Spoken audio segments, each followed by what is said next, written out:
Ya kita berani kalau misalnya sampai kita nggak cocok, lain nggak cocok kita ganti. Nggak pakai alasan banyak gitu kita ganti.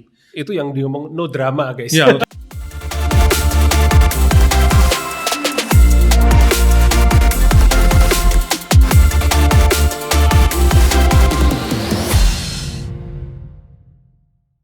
So, hello Elevate Squad. Welcome back again di channelnya Elevate ID.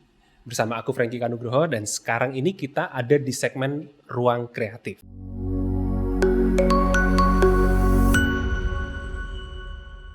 Hai Elevate Squad, selamat datang di segmen Ruang Kreatif di mana kita akan membahas banyak hal seputar dunia kreatif, mulai dari branding, marketing, desain, dan masih banyak lagi. Yuk langsung aja. Tetapi sebenarnya kalau kita ngomong image-nya mahal ini, kalau aku bayangin sebenarnya adalah sesuatu yang menguntungkan karena sebenarnya beberapa orang yang istilahnya mungkin mengharapkan yang murah dan mereka yang seperti ini tuh kalau misalkan masuk dan coba tanya-tanya sebenarnya kayak memberikan kerepotan tersendiri kepada proses dari bisnis kamu gitu loh. Jadi karena kan istilahnya kalau yang maunya murah datang dan tanya-tanya aja, itu kan dalam tanda kutip ngerepotin ya. Remotin.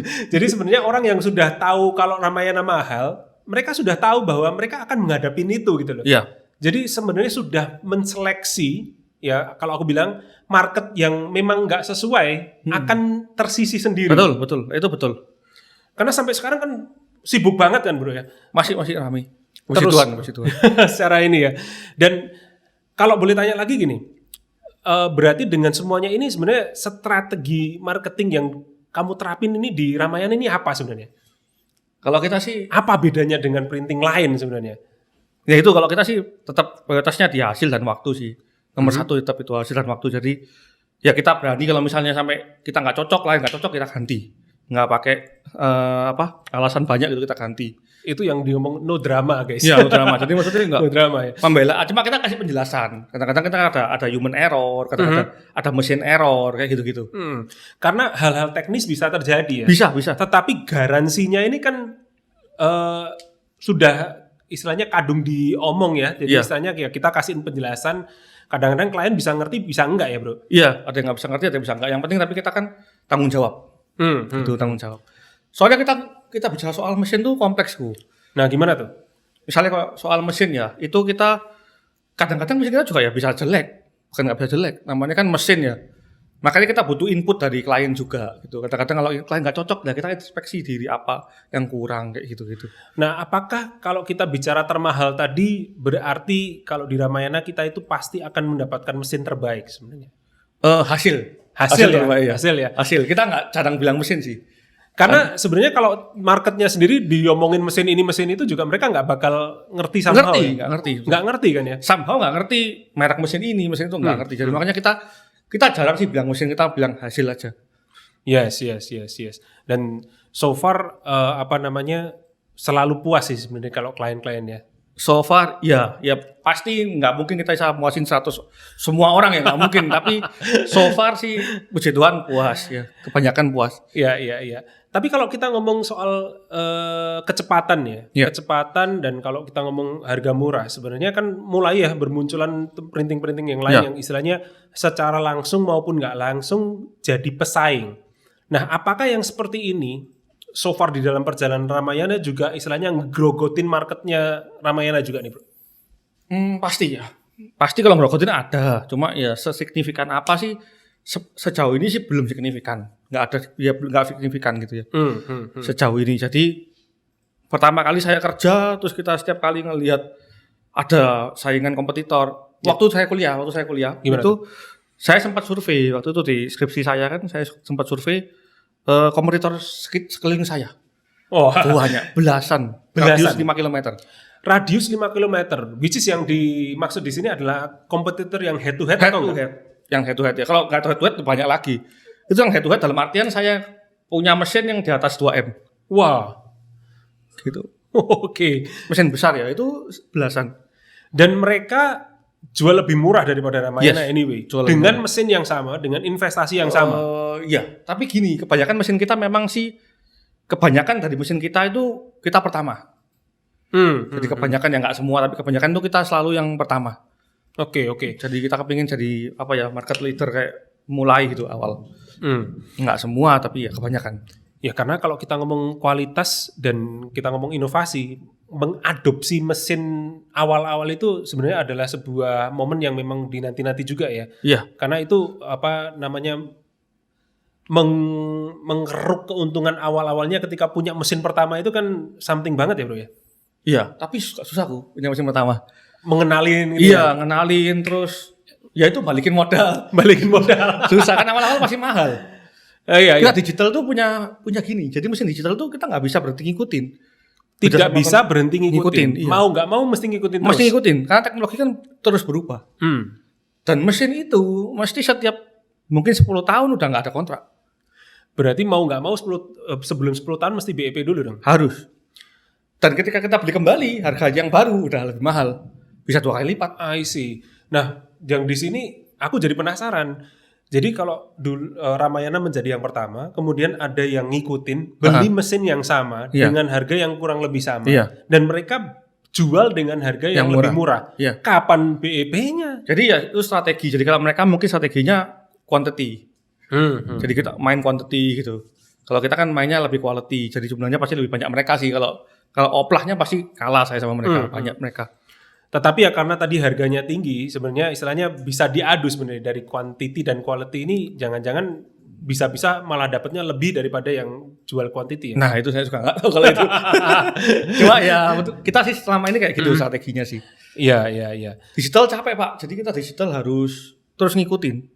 Mau nggak mau karena 10 tahun udah nggak bisa, mesinnya udah nggak ada spare part yang dikontrak gitu. Lah terus kalau misalkan mesin-mesin yang sudah uzur itu terus digimanain bro? Banyak jadi museum di atas di rumah. Jadi museum. Banyak itu satu lantai rasanya museum mesin tua semua. Well, I think paling kalau kanibal gitu.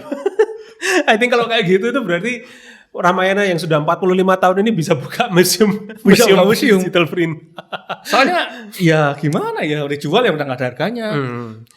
Dan selalu seperti itu. Iya. I think semua bisnis sebenarnya punya tantangan yang sama, cuman yang ini kelihatan banget mesinnya karena gede-gede gitu ya. Iya.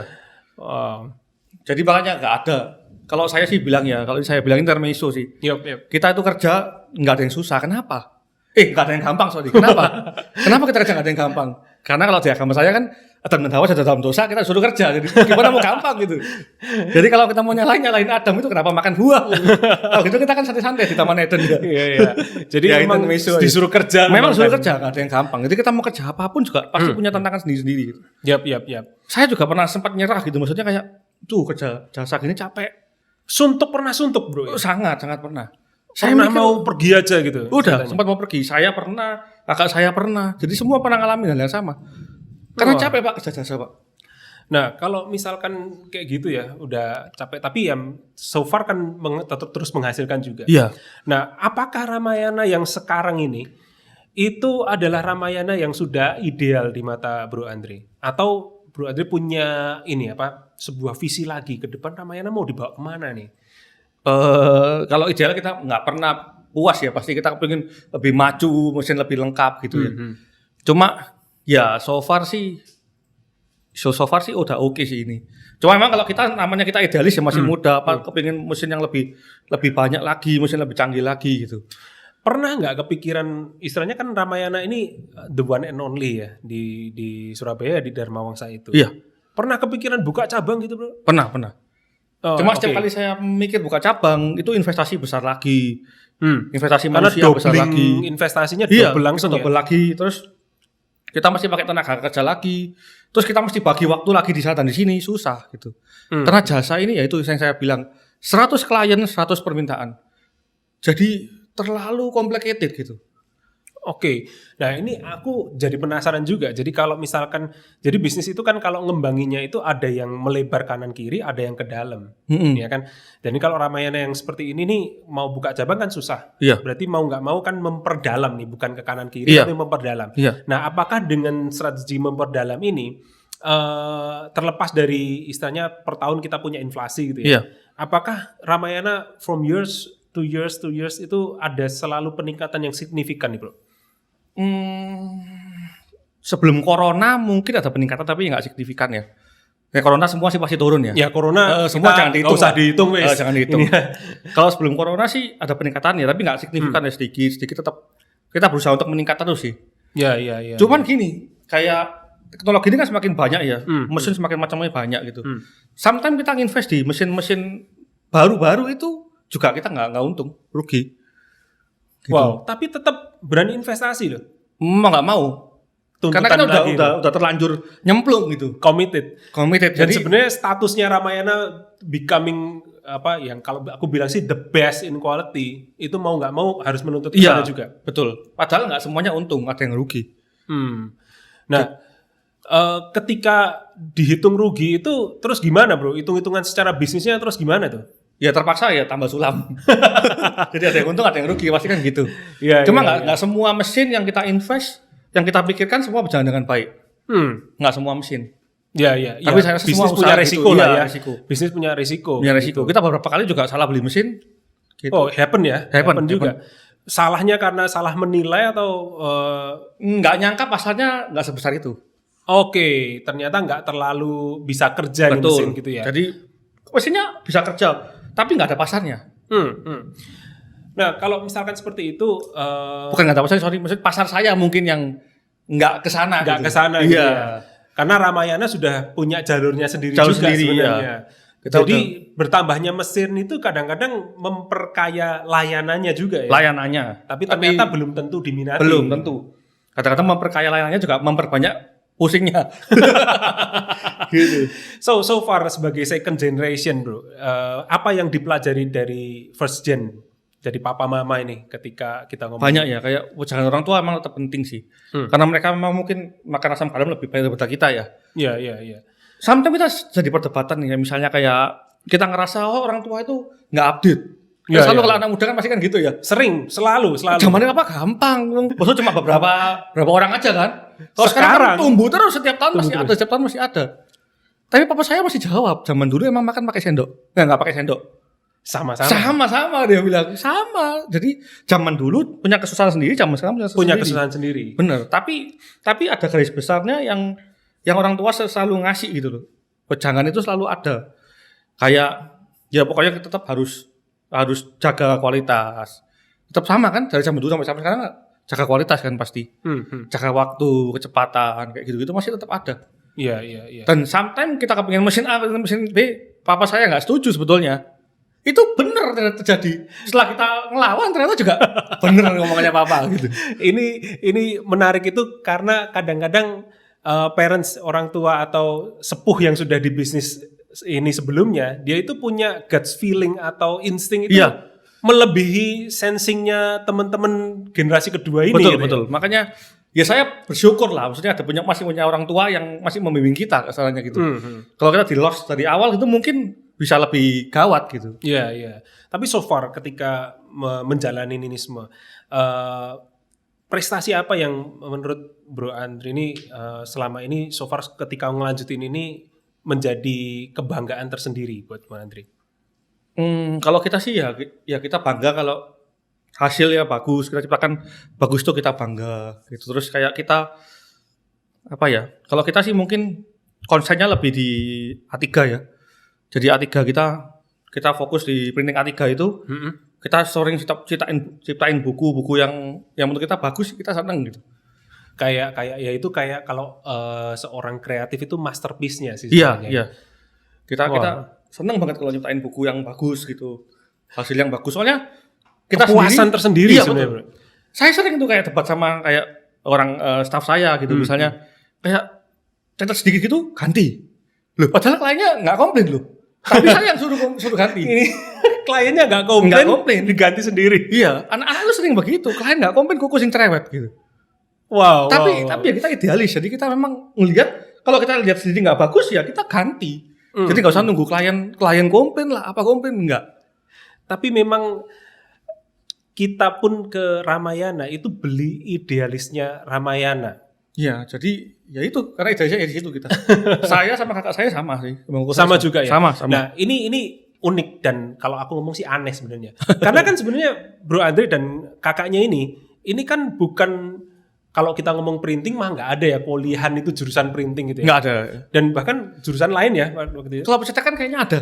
Percetakan Ada di Jakarta tapi kayaknya. bro berdua Nggak Nggak dari situ. manajemen semua. tetapi bisa punya ideal ke sana. Ini kan menarik nih. Iya. Kok bisa ya? Dulu waktu saya kuliah itu Nah. seharusnya kan saya kalau kayak gini kan TKV kuliahnya harusnya. Nah ya, TKW ini aneh. harusnya. Dulu kuliahnya kan apa? Ekonomi. Manajemen. Kuliahnya manajemen. Justru malah saya dulu kuliahnya kepinginnya perhotelan. Gitu. Cuma akhirnya ya setelah manajemen lah paling gampang. Tapi kenapa waktu itu nggak kuliah di kafe aja? Nggak suka. Waktu itu kepingin lain, maksudnya kepingin kerja lain. Karena Soalnya mungkin sudah ngelihat begitu rupa selama bertahun-tahun itu ya. Betul, rumitnya papa kerja, terus masalah mesin lah, masalah hasil lah, masalah ya mungkin SDM lah atau apa kan rumit. Iya. Jadi tuh kerja lain lah, pengen kerja apa, jadi nggak tahu kerja apa, kuliah ekonomi. Akhirnya nyoba usaha A, usaha B, usaha C, nggak ada yang sejalan usaha ini ya udah balik coaching. Wow. Balik coaching. Yes. Ya ini apa kalau kita ngomong bahwa Ramayana ini sebuah percetakan yang istilahnya aku membayangkan banget karena aku dulu sebagai anaknya papa mama itu yang terlintas di pikiranku tuh aku nggak pingin kerja kayak papa mama karena mungkin setiap hari udah ngelihatnya seperti itu dan ini tantangannya untuk ngelanjutin bisnis orang tua ini kan sebenarnya kan itu juga. Iya. Gimana waktu itu ngatasin ini karena memang nyoba jalan-jalan yang lain nggak ketemu juga sebenarnya. Ketemu juga. Dan ini akhirnya ditekuni kayak gitu. Iya.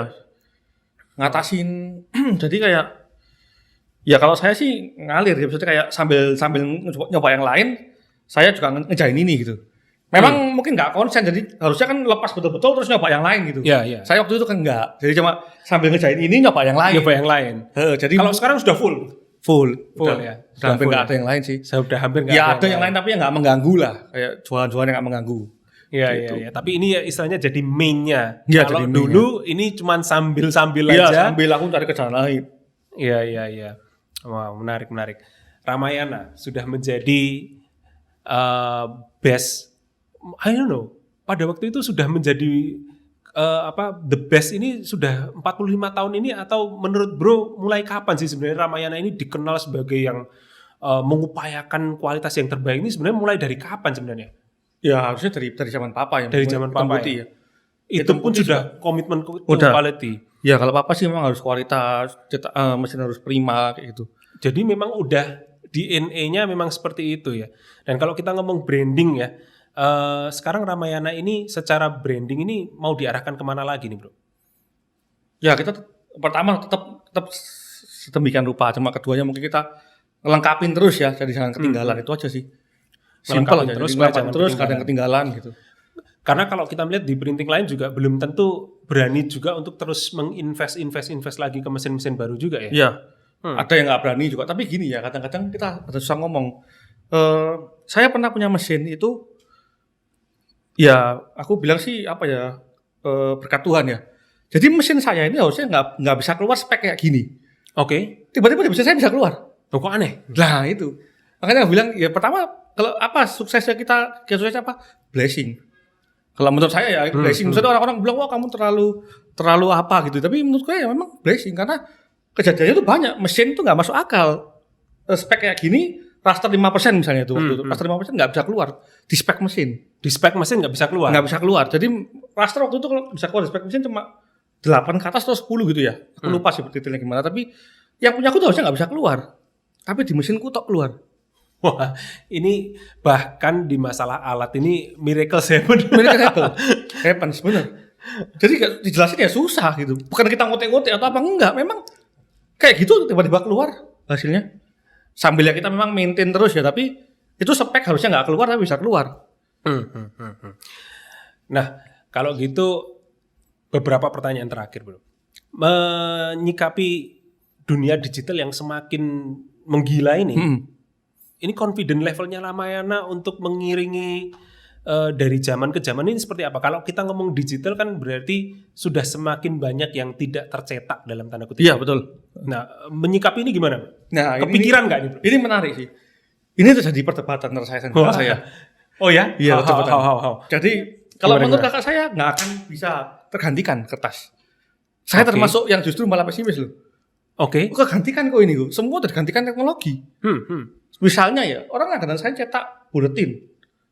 Sekarang udah nggak nyetak loh. Sejak corona ya nih. Ya. Jadi corona mempercepat ke digital gitu. Even menu ya, kita kapan lalu waktu corona itu scan ya, nggak cetak ya. Padahal kalau aku pribadi masih tetap pingin bolak-balik ini, mungkin agak konvensional. Nah, ini kayak koko saya.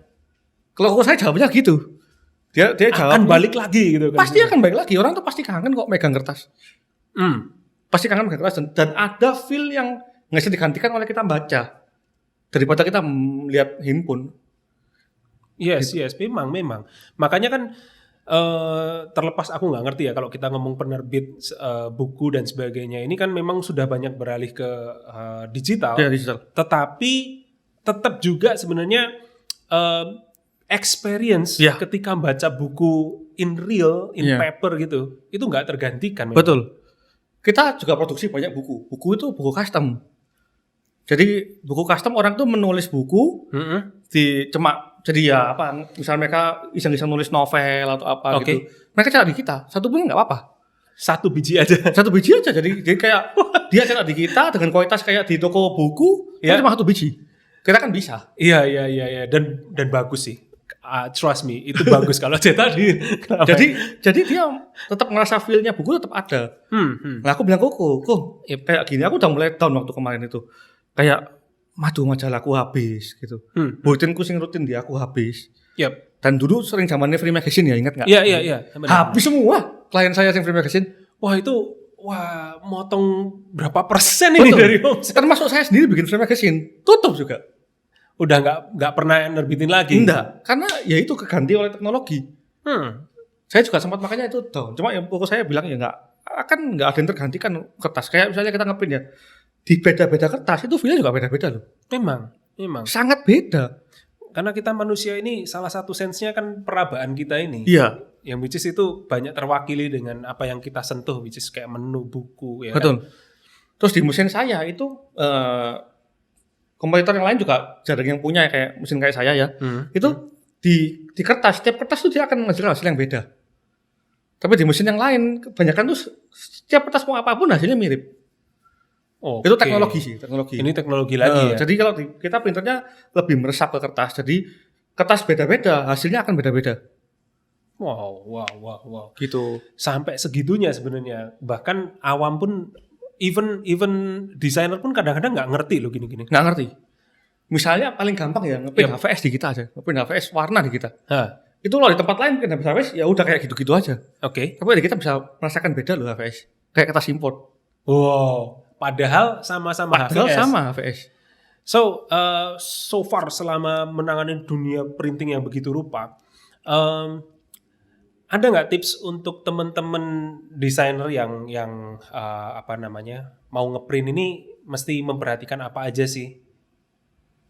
Kalau menurut saya sih, kalau dia konsen di hasil, konsen di warna ya mungkin kita cocok gitu. Kalau konsennya emang cari murah ya mungkin kita nggak cocok mungkin gitu. Itu udah jelas ya. Tapi ya harus coba tanya semua ya. Maksudnya ada lain yang aku bilang nggak mahal gitu. Gitu. Karena kan dengar-dengar yang tadi ngomong soal speciality-nya kan di A3. Iya. Nah katanya A3-nya sendiri itu termahal satu Indonesia. Iya, satu Indonesia. Kata orang ya. Kata orang boleh bilang wah A3-mu termahal di Indonesia. Jadi orang Jakarta ke tempatku bilang masih berapa Pak jualan A3-nya masih segini. Ini notanya masih ada. Wah itu gila, Jakarta aja udah berapa gitu, di sini masih udah berapa gitu. Kok masih bertahan gitu? Ya puji Tuhan Pak, bertahan, Tuhan masih sayang gitu. Ya ini amazing karena hari-hari ini orang itu selalu berbicara soal efisiensi, ya kan. Kemudian kalau bisa itu sistemnya dirubah, dibuat lebih baik lagi sehingga harganya lebih bisa dipres. Ini bertahan sampai sekarang. So Ramayana, keren banget. Karena hari-hari ini juga teman-teman kalau bikin bisnis istilahnya jangan takut untuk masang harga mahal ya. Iya, tapi pasti ada syaratnya. Iya, syaratnya. Ya itu harus pasang harga mahal boleh, tapi ya sesuai orang tuh bayarnya tuh puas kayak kita tadi bayar di hotel kan. Kita minum di hotel ya mau nggak mau kita harus bayar. Dan kita nggak komplain, kita puas gitu loh. Kita nikmatin hotelnya, kita bayarnya puas padahal sama barangnya. Apalagi jasa yang beda. Jadi kita kalau kerja di jasa, ya jangan khawatir. Yang penting servis lu bagus, terus usahanya semaksimal mungkin. Kita bukan bilang perfect ya. Kalau perfect itu nggak ada yang perfect. Maksudnya tetap kita punya kelemahan, kadang-kadang kita juga punya miss. Cuma overall kita harus lihat overall itu klien puas nggak sama kita, itu aja sih. Yes. So Elevate Squad. Jadi ada pertukaran value yang memang tidak bisa dinafikan ya. Jadi dalam artian gini, kalau dulu waktu sering ngajar di kampus waktu itu ya, ada anak-anak ini yang istilahnya dia selalu ngomong segmentasi pasarmu siapa? Menengah atas.